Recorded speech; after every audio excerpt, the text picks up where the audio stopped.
Majhbari affair young club কর্তৃক আয়োজিত আজকের উদ্ভাবনী টুর্নামেন্টে যে দুটি দল অংশগ্রহণ করছেন খোরারগাতি আরিশ এন্টারপ্রাইজ, সিরাজগঞ্জ বনাম দেশপ্রবাসী সমাজ কল্যাণ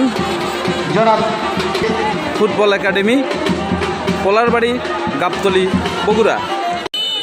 সহকারী রেফারি জাহিদ এবং মাঝমাঠে রয়েছে এস এম জাহিদুজ্জামান কাকর, আমরা হোসেন চমৎকার ব্যাক পাস, মার্বেলের রাজশাহী যুবরাজ সে সুইট থেকে আবারও নাটোরের কাছে গোলা বাদল কি করবেন,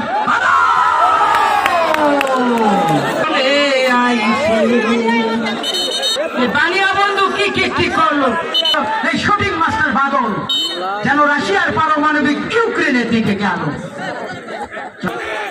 বাদল দেখেছেন লিয়ার সরেন, লিয়ার কলেন, যাদের শাওয়ান হোসেন মাটি সরেন, চমৎকার হেড হোসেন মারুফ তাকে করা মার্কিং এ রেখেছে যাত্রায়।